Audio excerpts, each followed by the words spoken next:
کہتے ہیں کہ برے جو تھے انہوں نے برے کام کیے تھے، جنہوں نے اچھے کام کیے جو اچھے ہیں تو ہم ان کو اچھا سمجھتے ہیں۔ اب صرف 4 کا نام لے پائے وہ، یعنی صحابہ کرام میں سے لاکھوں کی تعداد میں صحابہ کرام ہیں نبی کریم صلی اللہ علیہ وسلم کے، لیکن ان میں سے صرف 4 روافض کے ہاں وہ اچھے ہیں نعوذ باللہ۔ دیکھیں محمد رسول اللہ صلی اللہ علیہ وسلم نے تربیت کی صحابہ کرام کی، تو ان کے بقول صرف 4 ایسے تھے جو تربیت پر قائم رہ پائے، باقی سارے نعوذ باللہ اس تربیت کا کوئی اثر نہیں ہوا۔ محمد رسول اللہ صلی اللہ علیہ وسلم کو یہ ناکام ثابت کرنا چاہتے ہیں کہ آپ کے وہ ساتھی جو آپ کا دم بھرتے رہے اور آپ ان کی تربیت کرتے رہے، وہ بھی نعوذ باللہ، بھئی آپ کوفے کے شیعوں تک اس کو محدود رکھیں تو اچھا ہے۔ علی رضی اللہ عنہ سے جنہوں نے دھوکہ کیا کوفی شیعوں نے،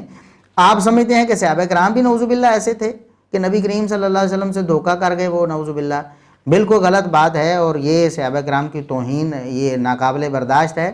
ہم اپنے جو ادارے ہیں ہم انہیں یہ عرض اور یہ گزارش اور یہ ریکویسٹ ان سے کرتے ہیں کہ ایسے جو بیانات ہیں جن سے اشتعال پھیل سکتا ہے،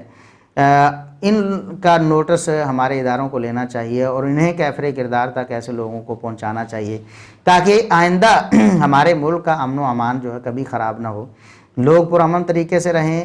دلیل کے ساتھ بات کریں، لیکن مقدسات کی توہین نعوذ باللہ۔ کیا ہم نے اہل بیت کے خلاف کبھی کوئی لفظ بولا؟ ہمارے ایمان کا حصہ ہیں اہل بیت، ہم سب کا احترام کرتے ہیں، سب کا ادب کرتے ہیں، ہم ان کے بارے میں توہین اور گستاخی کا سوچ بھی نہیں سکتے۔ آپ لوگ کیوں صحابہ کرام کے بارے میں ایسا برا نظریہ لوگوں کے سامنے برملا پیش کرتے ہیں، ان کو برا کہتے ہیں نعوذ باللہ؟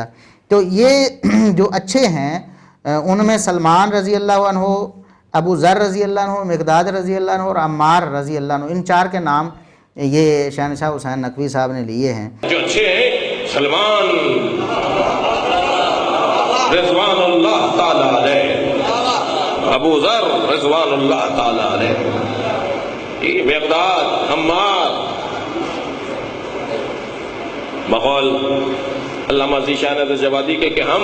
اصحاب پیغمبر کو مانتے ہیں، اصحاب حکومت کو نہیں مانتے۔ صلوات پڑھیں محمد و آل محمد۔ تو وہ کہتے ہیں کہ ہم اصحاب پیغمبر کو مانتے ہیں، اصحاب حکومت کو نہیں نعوذ باللہ، کہ یہ 4 تو اصحاب پیغمبر ہیں، باقی سارے کے سارے نعوذ باللہ اصحاب حکومت ہیں۔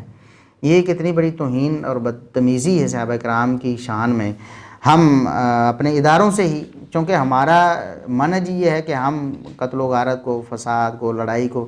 درست نہیں سمجھتے، اشتعال انگیزی کو، لہٰذا ہم اپنے اداروں سے یہ عرض کریں گے کہ وہ اس بات کا نوٹس لیں۔ یہاں ہم یہ بھی آپ کو بتا دیں کہ شہنشاہ حسین نقوی صاحب نے صرف 4 بندوں کا نام لیا صحابہ میں سے جو ان کے نزدیک مخلص رہے نعوذ باللہ، باقی سارے ان کے نزدیک وہ مرتد یا منحرف ہو گئے۔ بالکل یہی نظریہ اسحاق جالوی صاحب کو، بعض لوگ سمجھتے ہیں کہ وہ شاید اہل حدیث تھے یا وہ سنی تھے، صرف بعض باتوں کی وجہ سے انہیں سمجھ لیتے ہیں، حقیقت میں وہ شیعہ ہی تھے۔ بالکل سیم یہی نظریہ شہنشاہ حسین نقوی صاحب جو شیعہ کے بہت بڑے ذاکر ہیں، ان کا کہنا ہے کہ صرف 4 صحابہ اچھے تھے جن کا نام انہوں نے بتایا۔ اب اسحاق جالوی صاحب نے بھی کہا کہ ہم نبی کریم صلی اللہ علیہ وسلم کے اچھے صحابہ کرام کا ادب کرتے ہیں، اللہ ان سے راضی و رضی اللہ عنہم، جو اچھے ہیں وہ تو چند ایک ہیں، سارے تھوڑے ہیں۔ اللہ کی دے توبہ کرے، شرک کو چھوڑ دے، کوئی صحابی نہ کہے، جو اچھے ہیں رضی اللہ عنہ وہ تو چند ہے، وہ سارے۔ آپ غور کریں ذرا، 4 ادھر 4 شیعہ ذاکر صاحب کہہ رہے ہیں کہ 4 صحابہ مخلص ہیں اور اچھے ہیں، باقی برے ہیں نعوذ باللہ، اور اسحاق جالوی صاحب کہتے ہیں کہ سارے صحابہ اچھے نہیں ہیں، چند ایک اچھے ہیں، چند ایک۔ آپ دیکھ لیں کہ یہ مماثلت، اس لیے ہم ان کو وکیل شیعہ کہتے ہیں، ہماری ان سے کوئی ذاتی دعوت تھوڑی تھی کہ اسحاق جالوی صاحب کو ہم وکیل شیعہ اس لیے کہتے ہیں کہ شیعہ کی زبان بولی انہوں نے، ان کی تگ و دو صرف یہی تھی کہ ہم شیعہ کا موقف جو ہے وہ لوگوں کے سامنے اس کو پروموٹ کریں۔ اللہ تبارک و تعالی ہمارے بھائیوں کو جو ابھی بھی ان کے جال میں پھنسے ہوئے ہیں انہیں ہدایت نصیب فرمائے۔